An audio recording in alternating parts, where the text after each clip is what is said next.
Puji Tuhan, saudara-saudari yang terkasih, salam damai sejahtera bagi kita semua. Sebelum kita berdoa dalam sidang doa gereja, mari kita sejenak mendengarkan persekutuan khusus. Persekutuan khusus kali ini akan membahas dengan judul berita Tubuh Kristus, Sasaran Ekonomi Ilahi, bagian yang ketiga. Pembacaan Alkitab diambil dari Efesus pasal 1 ayat 22 sampai 23.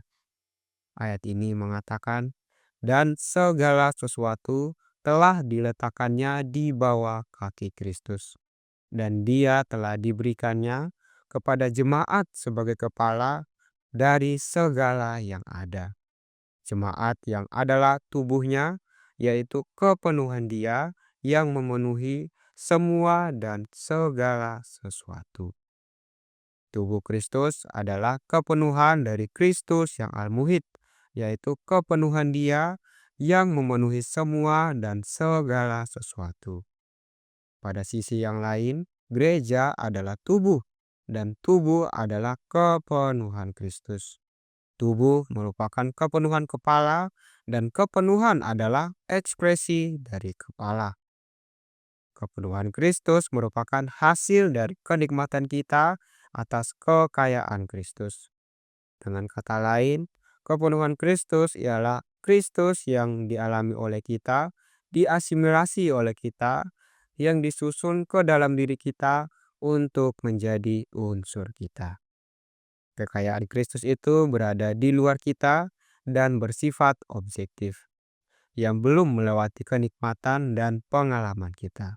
Sedangkan kepenuhan Kristus berada di dalam kita dan bersifat subjektif, yang merupakan hasil dari apa yang telah kita nikmati dan alami atas kekayaan tersebut. Jika kekayaan Kristus ditaruh di luar kita, maka kekayaan tersebut hanya akan menjadi kekayaan Kristus semata dan tidak akan menyusun kepenuhan Kristus. Agar kekayaannya tersusun ke dalam kepenuhan Kristus, kekayaan tersebut harus dinikmati, dialami, dan dicerna oleh kita, dan dengan demikian tersusun ke dalam unsur atas seluruh diri kita. Lalu, bagaimana Kristus menyusun dirinya sendiri ke dalam kita untuk menjadi kepenuhannya? Saya dapat menjelaskannya demikian, bahwa di dalam dirinya sendiri, Tuhan Yesus adalah kepala. Dan Tuhan Yesus yang telah disusunkan ke dalam kita adalah tubuh itu. Seseorang tentunya bukan hanya sebuah kepala saja, melainkan sebuah kepala dengan sebuah tubuh. Jika hari ini saya berada di sini sebagai sebuah kepala yang bergelantung di udara dan berbicara kepada Anda, saya percaya Anda akan takut setengah mati. Jika hanya ada sebuah kepala tanpa tubuh, maka ia bukanlah seorang persona yang lengkap. Persona yang lengkap pasti memiliki sebuah kepala dan sebuah tubuh. Di dalam Perjanjian Baru, di dalam dirinya sendiri Tuhan Yesus adalah kepala. Tetapi ketika Ia masuk ke dalam kita semua dan tersusun ke dalam kita, maka selanjutnya Dia adalah tubuh. Demikianlah, bukan hanya kepalanya yang Kristus, melainkan juga tubuhnya adalah Kristus, tersusun oleh Kristus. 1 Korintus 12 ayat 12 mengatakan, "Karena sama seperti tubuh itu satu dan anggota-anggotanya banyak, dan segala anggota itu sekalipun banyak merupakan satu tubuh, demikian pula Kristus." Ayat ini dengan jelas memberitahu kita bahwa tubuh ialah Kristus. Tuhan Yesus adalah kepala dan Ia juga adalah tubuh. Namun kita dapat berkata bahwa kita adalah tubuh dan juga kepala. Kita hanya dapat menjadi tubuh dan tidak dapat menjadi kepala. Tetapi Tuhan Yesus dapat menjadi kepala maupun tubuh.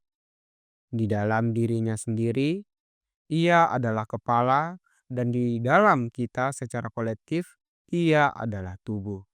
Kepala itu bersifat individu, sedangkan tubuh bersifat korporat. Namun keduanya adalah Kristus. Yang sedang Allah lakukan hari ini adalah mendapatkan tubuh Kristus. Bukan Anda semata sebagai seorang individu, bukan gereja di suatu lokal semata, juga bukan gereja di satu negara semata. Ia ingin memperoleh gereja di seluruh alam semesta.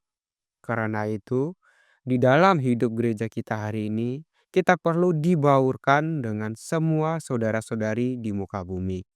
Semakin sukses perbaurannya, semakin baik. Siapapun yang tidak dapat berbaur dengan orang lain, pada akhirnya akan didiskualifikasi pada saatnya. Di zaman yang sekarang ini, Anda tidak dapat menjadi seorang Kristen yang terisolir. Kiranya Tuhan sungguh-sungguh telah melakukan sesuatu di tengah-tengah kita yang telah memperluas kita. Pandangan setiap orang telah diperluas. Tidaklah cukup bagi kita untuk sekedar memiliki sebuah pandangan lokal saja, juga bukan sebuah pandangan internasional saja, melainkan kita harus memiliki sebuah pandangan yang universal.